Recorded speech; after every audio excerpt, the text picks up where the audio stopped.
आणि पोलीस त्याचा योग्य तपास करतील. पोलिसांकडे सर्व मिळालेलं आहे आणि पोलीस प्रशासन हे शोधून काढतील कोण कोण याच्यामध्ये आहे. त्या सर्वांवरच त्या ठिकाणी म्हणजे जे त्या ठिकाणी गुन्हेगार आहेत, आता एखादा आश्रम बांधतात, कोणी त्या ठिकाणी एखादा संमेलन होतं, त्या ठिकाणी लोक जात असतात. पण याच्या पडद्यामागे काय चालू आहे हे अनेक लोकांना माहिती नसतं आणि त्यामुळं खऱ्या अर्थाने जो दोषी आहे त्यावर प्रचंड मोठी कारवाई, जे नियमात आहे साऱ्या कारवाया जे या ठिकाणी सरकार करत आहे, पोलीस करत आहे. मला वाटतं की यामध्ये सत्य समोर येईल आणि सत्यामधून असे भोंदूगिरी करणारे लोक हे या ठिकाणी जेरबंद होतील.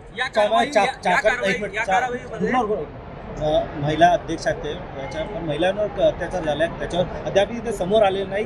बोलले आपलं उत्तर दिलं नाही अद्याप. त्यांच्यावर राजीनाम्याची कारवाई पण मागत आहेत बाकी पक्ष. मी तेच सांगितलं की पोलीस सत्य शोधून काढतील, पोलीस सरकारला पाठवतील, माननीय मुख्यमंत्री देवेंद्र फडणवीसजी यानंतर योग्य कारवाई करतील.